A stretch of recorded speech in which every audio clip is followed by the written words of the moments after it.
মালিক মাওলারে قال رب أنا يكون لي غلام وكانت امرأتي عاقرا وقد بلغت من الكبر عتيا ওগো মালিক মাওলা পরওয়ারদিগার আলম, আমার বয়স 96, ঘরওয়ালার 94, আমরা বার্ধক্য পৌঁছে গিয়েছি।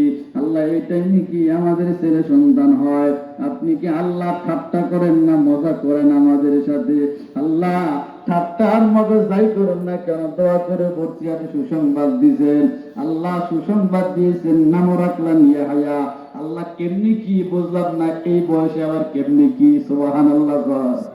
মানে ইয়াকিন হচ্ছে না যে এই বয়সে কেমনি কি। আল্লাহ জবাব দিচ্ছে قال كذلك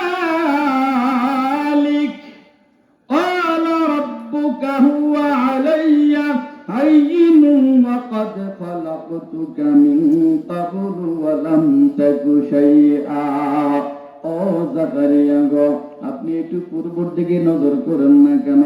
পূর্বপুরুষের দিকে নজর করুন। আদম পয়গম্বরকে বানাইলাম, কোন বাপ নাই মা নাই, কথা কোন ঠিক কিনা? আদম পয়গম্বরকে আমি আল্লাহ বানাইলাম, হাওয়া পয়গম্বরকে আমি আল্লাহ বানাইলাম, সকল সৃষ্টি আমি বানাইলাম।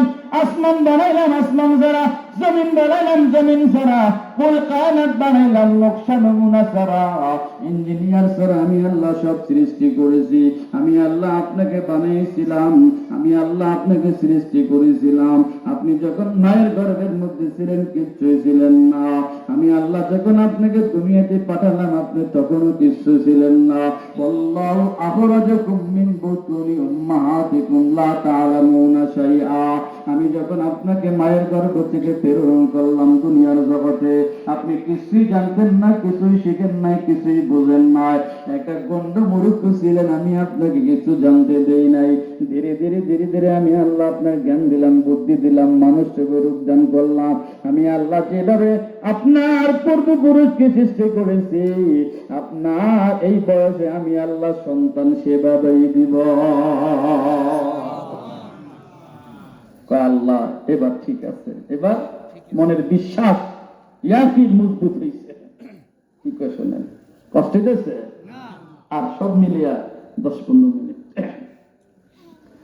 قال رب اجعل لي آية ওগো মালিক মাওলা, আমার যে সন্তান হবে, এই বুড়া বয়সে আমার সন্তান আপনি দিবেন।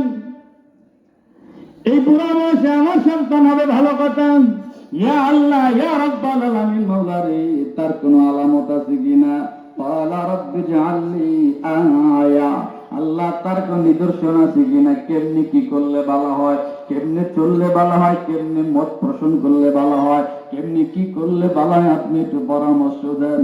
আল্লাহর কাছে পরামর্শ চাইলে আল্লাহ বলেন قال آياتك ألا تكلم الناس 3 ليال سويا। ও জাকারিয়া পয়গম্বর শুনুন, قال آياتك ألا تكلم الناس 3 ليال سويا। ও জাকারিয়া পয়গম্বর, আপনি 3 দিন পর্যন্ত মসজিদের মধ্যে ইতিকাফ করবেন। কি করবেন? কয়দিন করবেন বাবা? আর জোরে কম, কয়দিন করবেন? 3 দিন ইতিকাফ করবেন। আয়াতুকা আল্লাহ তুকাল্লিমান নাস 3 লায়ালিন সাবিয়া, দিন রাত মিলে আপনি 3 দিন ইতিকাফ করবেন।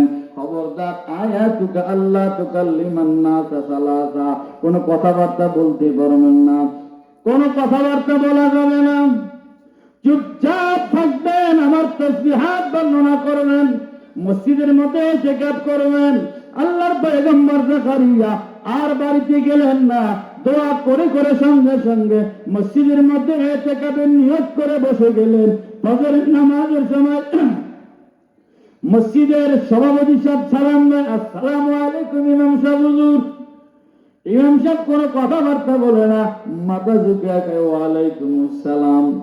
কথা বলা নিষেধ কার? যেরকম কার?